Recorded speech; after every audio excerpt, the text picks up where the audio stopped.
दिल्ली में बैंड के बाद भी फूटे पटाखे। दीपावली के चंद घंटों के बाद गैस चेंबर में तब्दील हुई राजधानी। सुबह 5:30 बजे तक AQI 556 पहुंचा। दिल्ली में पटाखे जलाने के बाद हवा में घुले जहरीले कण, आंखों में जलन की हो रही समस्या। नोएडा में 332 दर्ज किया गया AQI। दिल्ली के कई इलाकों में दिखी धुंध की चादर, विजिबिलिटी लो, लोगों को सांस लेने में हो रही परेशानी। हरियाणा में भी बहुत खराब श्रेणी दर्ज की गई है वायु गुणवत्ता। गुरुग्राम में 322, जींद में 336 दर्ज किया गया AQI। रात 11 बजे तक अंबाला में 201, बहादुरगढ़ में 292 और सोनीपत में 258 दर्ज किया गया AQI। दीपावली के बाद दिल्ली में फैला जले हुए पटाखों का अंबार। कैंट इलाके से सामने आया वीडियो। दिल्ली NCR में आतिशबाजी के बाद फैला कचरे का ढेर। फरीदाबाद में जले हुए पटाखों का मलबा। दीपावली पर दिल्ली में अब तक आग लगने की कुल 318 कॉल्स मिली। दमकल विभाग ने बताया सभी कॉल्स पर तत्काल गाड़ियां भेजी गई। आंध्र प्रदेश के एलुरु में बड़ा हादसा। स्कूटी पर पटाखे ले जाते समय जोरदार धमाका, हादसे में एक शख्स की मौत, 6 लोग घायल। हैदराबाद में आतिशबाजी के दौरान हादसों में 16 लोग जख्मी हुए। सभी घायलों को सरोजनी देवी आई हॉस्पिटल में भर्ती कराया गया। झारखंड के बोकारो में पटाखा दुकानों में लगी भीषण आग। पटाखों में विस्फोट से कई दुकानें खाक, धुआं हुआ पूरा इलाका। हरियाणा के अंबाला की कार पार्किंग में लगी भीषण आग, खाक हो गई कई गाड़ियां। दमकल की टीम ने आग पर काबू पाया। कानपुर में गाड़ी से उतारने के दौरान LPG सिलेंडर में हुआ ब्लास्ट। हादसे में एक शख्स की मौत, पत्नी गंभीर रूप से घायल। कानपुर के भदौरिया चौक की फर्नीचर दुकान में लगी भीषण आग। मौके पर पहुंची दमकल की 6 गाड़ियां। हादसे में कोई हताहत नहीं। ग्रेटर नोएडा की सुपरटेक इको विलेज 1 सोसाइटी में बड़ा हादसा। जे टावर के 13वें फ्लोर पर फ्लैट में लगी आग, अफरा तफरी मची। गाजियाबाद के इंदिरापुरम में फुटवेयर दुकान में लगी आग। मौके पर पहुंचे दमकल कर्मियों ने लोगों को सुरक्षित निकाला। हिमाचल प्रदेश के कुल्लू में दीपावली की आतिशबाजी से बड़ा हादसा। वन क्षेत्र में 12 जगहों पर आग लगी। पुणे के कसारवाड़ी में बहुमंजिला रेसिडेंशियल फ्लैट में लगी आग। मौके पर पहुंचे दमकल कर्मियों ने आग पर काबू पाया। मुंबई में दीपावली के मौके पर जमकर फोड़े गए पटाखे। वडाला में लोगों ने सोसाइटी से बाहर आकर की आतिशबाजी। दिल्ली के शादरा में डबल मर्डर। आतिशबाजी के बीच बिहारी कॉलोनी में आरोपियों ने बरसाई गोलियां। वारदात को अंजाम देकर फरार हुए। जौनपुर पुलिस ने अनुराग हत्याकांड में एक आरोपी को गिरफ्तार किया। वारदात में प्रयुक्त हथियार भी बरामद। भुवनेश्वर पुलिस को मिली बड़ी कामयाबी। नाबालिग लड़की से गैंगरेप मामले में पुलिस ने 4 आरोपियों को गिरफ्तार किया। नोएडा पुलिस को मिली बड़ी कामयाबी। नकली प्रतिबंधित इंजेक्शन बेचने वाला एक शख्स गिरफ्तार। कश्मीर की गांदरबल में संदिग्ध गतिविधियों के बाद तलाशी और घेराबंदी अभियान। सभी प्रवेश और निकास मार्ग सील किए गए। मध्य प्रदेश के उमरिया जिले में बांधवगढ़ में एक और हाथी की मौत। 3 दिनों में अब तक 10 हाथियों की मौत हो चुकी है।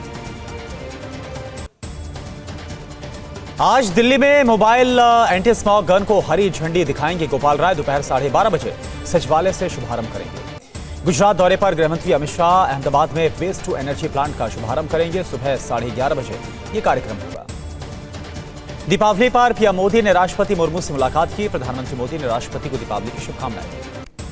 पीएम मोदी ने कच्छ में जवानों के साथ मनाई दीपावली। एक्स पर लिखा, कच्छ के दुर्गम इलाके में जवानों के साथ यादगार दीपावली। पीएम मोदी ने जवानों को खिलाई मिठाई। क्रीक क्षेत्र में सेना की चौकी पर जवानों से मुलाकात की। जवानों से मुलाकात पर पीएम मोदी ने कहा कि नसों को जमाने वाली ठंड में जवान डटे रहते हैं। जवानों के लिए लोगों में कृतज्ञता। पीएम ने कहा कि जवानों की वजह से सुरक्षा की गारंटी। जवान दहाड़ते हैं तो आतंकी आका कांप जाते हैं। पीएम ने कहा कि आज की सरकार बॉर्डर पर समझौता नहीं करती। हमारी नीतियां सेना के संकल्पों के हिसाब से होती हैं। पीएम ने कहा कि स्वदेशी लड़ाकू विमानों से सेना की शक्ति बढ़ी है। भारत कई देशों को रक्षा उपकरण निर्यात कर रहा है। प्रधानमंत्री मोदी बोले, हमारा संकल्प राष्ट्र प्रथम है। सीमावर्ती इलाकों में वाइब्रेंट विलेज बना रहे हैं। केंद्रीय मंत्री अर्जुन राम मेघवाल ने बीकानेर में BSF जवानों के साथ दीपावली मनाई। जवानों के साथ जलाया दीपक। आम आदमी पार्टी संयोजक अरविंद केजरीवाल ने परिवार के साथ मनाई दीपावली। एक्स पर लिखा, आपके घर में भी मां लक्ष्मी का वास हो। दीपावली पर सीएम पुष्कर सिंह धामी ने घर पर मां लक्ष्मी की पूजा अर्चना की। प्रदेश की शांति और तरक्की की कामना की। उज्जैन में सीएम मोहन यादव ने लोगों के साथ मनाई दीपावली। मिठाइयां और पटाखे भी बांटे। सीएम मोहन यादव ने BD शर्मा के साथ दीपावली की पूजा की है। बीजेपी दफ्तर में पूजा अर्चना की। बीजेपी सांसद मनोज तिवारी ने घर पर मां लक्ष्मी की पूजा की है। देश की सुख और शांति की कामना की है। आरजेडी नेता तेजस्वी यादव का बयान, झारखंड में महागठबंधन मजबूत है। लोग मौजूदा केंद्र सरकार से ऊब गए। दीपावली पर अयोध्या में दिखा दीपोत्सव का उल्लास। रंगीन रोशनी और दियों से जगमगा उठी रामनगरी। अयोध्या में दीपावली पर श्री राम जन्मभूमि मंदिर की भव्य सजावट की गई। रंगीन रोशनी से जगमग हुआ मंदिर परिसर। आंध्र प्रदेश के विजयवाड़ा में मनाई गई इको फ्रेंडली दीपावली। पूरे शहर को रंगीन रोशनी से रोशन किया गया। श्रीनगर में धूमधाम से मनाया गया दीपावली का उत्सव। ऐतिहासिक लाल चौक के घंटाघर पर दीप जलाकर लोगों ने मनाया त्योहार। श्रीनगर में सीमा सुरक्षा बल के मुख्यालय में की गई दीपावली। सभी समुदाय के जवानों ने मिलकर दीपोत्सव मनाया। जम्मू कश्मीर के कठुआ में दिखा दीपोत्सव का उल्लास। श्रद्धालुओं ने रघुनाथ मंदिर में जलाए 25 दिए। पुणे में दीपावली के मौके पर पूरे शहर को रंगीन रोशनी से सजाया गया। लोगों में दिखा दीपोत्सव का उत्साह। दीपावली पर रोशन हुई राष्ट्रीय राजधानी, राष्ट्रपति भवन, इंडिया गेट समेत सभी सरकारी भवन रोशनी से जगमगा उठे। दीपावली के अवसर पर रोशनी से जगमगा उठा दिल्ली का श्री लक्ष्मी नारायण मंदिर। श्रद्धालुओं में दिखा दीपोत्सव का उल्लास। चंडीगढ़ में दीपावली पर दिखा अद्भुत नजारा। रंगीन रोशनी से जगमग उठा पूरा शहर। लोगों के आकर्षण का केंद्र रहा फव्वारा। दीपावली के मौके पर गुलाबी शहर जयपुर में की गई भव्य सजावट। रंग बिरंगी रोशनी से जगमग हुए पर्यटन स्थल। मुंबई में बंगाली समुदाय के लोगों ने काली माता मंदिर में की पूजा। रंगीन रोशनी से जगमग हुआ मंदिर परिसर। तमिलनाडु के रामेश्वरम में उल्लास के साथ मनी दीपावली। रामनाथपुरम में लोगों ने पटाखे फोड़कर मनाया दीपोत्सव। ऋषिकेश में दीपावली के मौके पर गंगा आरती में शामिल हुए विदेशी पर्यटक। दीपक जलाकर मां गंगा की पूजा अर्चना की। यूपी के सीएम योगी का बड़ा बयान। समाज को बांटने वालों में रावण दुर्योधन का डीएनए। सीएम योगी ने कहा, सभी को बांटने वाली ताकतों से सतर्क होकर एकजुट रहना होगा। बेटी बहन की सुरक्षा के लिए प्रतिबद्ध। शरद पवार ने मंत्री दिलीप वलसे पाटिल पर पार्टी तोड़ने का आरोप लगाया। कहा, सत्ता के लिए तोड़ी पार्टी। एनसीपी प्रत्याशी नवाब मलिक पर आशीष शेलार का बयान। अजीत पवार को नवाब मलिक को टिकट नहीं देना चाहिए था। आशीष शेलार ने कहा, नवाब मलिक पर गंभीर आरोप और चार्जशीट, इसे महाराष्ट्र कभी स्वीकार नहीं कर सकता। एनसीपी नेता नवाब मलिक का एक्सपोस्ट। गोवंदी एसपी ऑफिस बना नशे का अड्डा, बच्चों को दूर रखने की अपील। रवि राजा के बीजेपी में शामिल होने पर बोली वर्षा गायकवाड़। पार्टी ने रवि राजा को बहुत कुछ दिया। 2 दिन पहले ही उनसे हुई थी चर्चा। स्थापना दिवस कार्यक्रम में नेताओं के नहीं पहुंचने पर बोले मनोज सिन्हा, इससे नेताओं का दोहरा चरित्र दिखता है। एलजी के बयान पर कांग्रेस नेता तारिक हमीद अकरा का बयान है। जम्मू कश्मीर के लोगों से स्थापना दिवस मनाने के लिए कहना घोर अन्याय है। महबूबा मुफ्ती ने कहा, राज्य का दर्जा बहाल होने तक ये हमारे लिए काला दिन। जम्मू कश्मीर बीजेपी के लिए प्रयोगशाला है।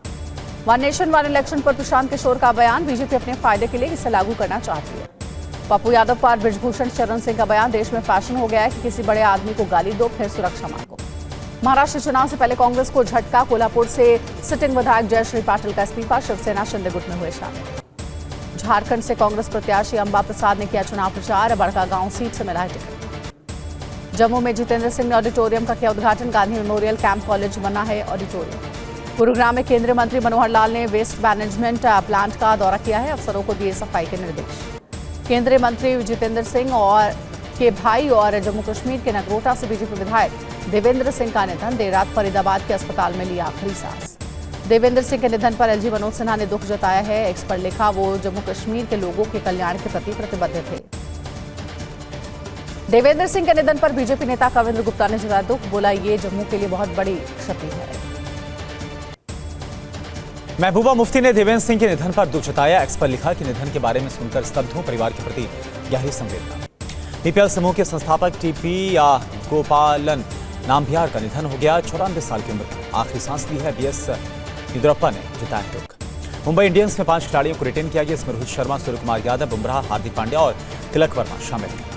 मुंबई इंडियंस में सैलरी के मामले में जसप्रीत बुमराह सबसे आगे निकले। 18 करोड़ में जसप्रीत बुमराह को किया गया रिटेन। राजस्थान रॉयल्स ने 6 खिलाड़ियों को किया है रिटेन। संजू सैमसन और यशस्वी जायसवाल को मिलेंगे 18-18 करोड़ रुपए। पंजाब किंग्स ने सिर्फ 2 खिलाड़ियों को किया है रिटेन। प्रभ सिमरन सिंह को 4 करोड़ और शशांक सिंह को 5.5 करोड़ मिलेंगे। सीरिया में आईडीएफ ने देर रात की एयर स्ट्राइक। हवाई हमले में तबाह हो गया हिजबुल्लाह का सैन्य डिपो और कमांड सेंटर। ईरान से हिजबुल्लाह को हथियारों का हस्तांतरण रोकने के आईडीएफ के सीरिया पर साहिबम 12 घंटे से बमबारी कर रहे इजरायली लड़ाकू विमान। इजरायली सेना ने दक्षिण लेबनान में शुरू किया है ग्राउंड ऑपरेशन। हिजबुल्लाह के लड़ाकों के साथ हो रही है गन फाइट। हिजबुल्लाह ने उत्तरी इजराइल के मेटुला में किया रॉकेट अटैक। खेत में काम कर रहे लोगों पर हमला किया। 7 लोगों की मौत हो गई। हिजबुल्लाह ने पोर्ट सिटी हाइफा में इजरायली मिलिट्री यूनिट पर हमला किया। मिलिट्री बेस को नुकसान पहुंचने की खबर है। ईरान पर फिर से हमले की तैयारी में इजरायल। पीएम नेतन्याहू ने कहा कि ईरान के न्यूक्लियर हथियारों को रोकना हमारा लक्ष्य है। वेस्ट बैंक में इजरायल का बड़ा हमला। शरणार्थियों के लिए संयुक्त राष्ट्र एजेंसी के कार्यालय को भारी नुकसान।